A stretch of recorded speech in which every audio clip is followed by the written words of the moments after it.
साथियों नमस्कार। आज मैं एक कहानी के द्वारा या ये कह सकते हैं एक सत्य घटना के आधार पर आपसे पैसिव इनकम या पेंशन इनकम के बारे में बात करूंगा। यह कहानी महेश गुप्ता जी की राशन की एक होलसेल की दुकान होती है। उनका काम बहुत अच्छा चल रहा होता है। उसी दुकान से उन्होंने कई सारी दुकानें और कई सारे मकान बना लिए। धीरे धीरे बेटा बड़ा होने लगता है जिसका नाम रमेश है। वह पिता के दुकान में हाथ बटाने लगता है। धीरे धीरे महेश जी की उम्र बढ़ने लगती है और बेटा बड़ा होने लगता है और दुकान के सभी काम को अच्छी तरह से देखने लगता है। महेश जी की उम्र जब ज़्यादा हो गई तो कभी कभी बीमार भी रहने लगे। एक दिन बेटे रमेश ने बोला कि पिताजी अब आपकी उम्र भी ज़्यादा हो गई है, आपका स्वास्थ्य भी ठीक नहीं रहता है, अब आप दुकान पर मत आइए, मैं दुकान संभाल लूँगा और आपको जो भी ज़रूरत होगी वह सारी मैं देख लूँगा। महेश जी ने कहा ठीक है। उसी दिन से वह दुकान पर आना जाना बंद कर दिए। सब कुछ अच्छे से चल रहा था। एक दिन उनके पोते मतलब रमेश के बेटे का, जिसका नाम सुरेश था, उसका जन्मदिन था। पोता सुरेश अपने दादाजी से आकर कहता है कि आज मेरा जन्मदिन है, मैं आज आपसे एक अच्छा सा गिफ्ट लूँगा। महेश जी ने बोला मांगो, क्या मांगना है। सुरेश बोलता है मुझे लैपटॉप चाहिए, लेकिन उसकी कीमत 1 लाख रुपए तक होगी। महेश जी ने कहा ठीक है, मैं दिलवा दूंगा। शाम को जब बेटा रमेश आता है तो महेश जी उससे बोलते हैं कि मुझे 1 लाख रुपए चाहिए।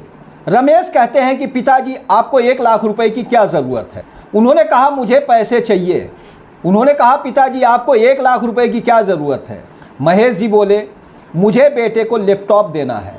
रमेश जी ने अपने बेटे को बुलाया, उसको डांट लगाई कि तुम्हें पता है कि दादाजी काम नहीं करते हैं, पैसे नहीं कमा रहे हैं, तुम्हें अपने जन्मदिन पर इतने बड़े गिफ्ट मांगने की क्या ज़रूरत थी, जो भी तुम्हें चाहिए था वो मुझसे क्यों नहीं बोला।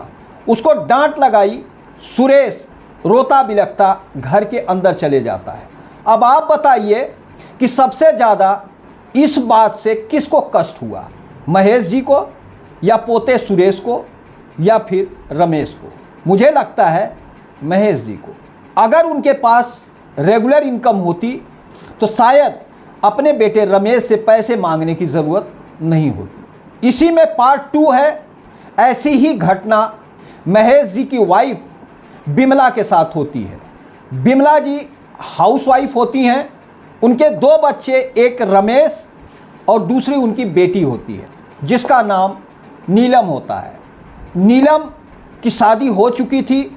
जब कभी अपने पिता के यहाँ आती थी तो उसके पिता महेश और बिमला बहुत सारे सामान और पैसे देकर उसकी विदाई करते थे। यह सिलसिला जब से शादी हुई थी उसके बाद से जब भी आती थी तो दोनों जने बहुत सारे सामान और पैसे देकर विदाई करते थे। लेकिन वो समय कुछ और था जब महेश जी काम करते थे, या फिर वो जब काम नहीं कर रहे थे तो महेश जी थे।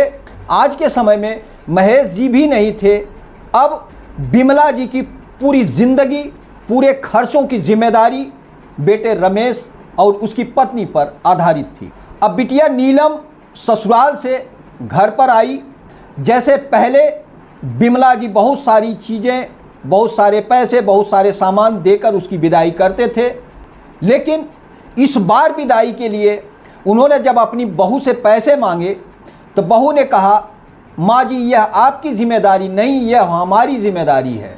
अब आप चिंता ना करें, उनको क्या देना है क्या नहीं देना है वह मैं सब कुछ देख लूँगी। बिमला जी शांत होकर बैठ जाती हैं। लेकिन उन्हें इस बात का कष्ट है कि आज मेरे पास अगर पैसा होता तो मेरी जो इच्छा थी वह मैं अपनी बेटी को देती। बहू अपने को क्या देगी यह पता नहीं।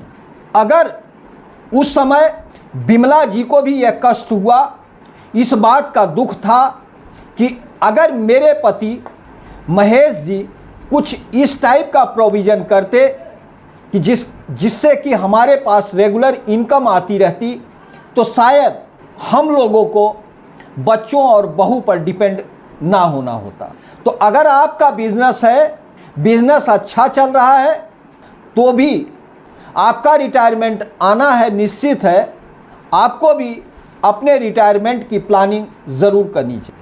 आगे आने वाली सीरीज़ में आगे मैं 9 तरह के पैसिव इनकम या पेंशन इनकम के बारे में वीडियो बनाऊंगा। वह सभी वीडियो आप फेसबुक और यूट्यूब पर देख सकते हैं। धन्यवाद।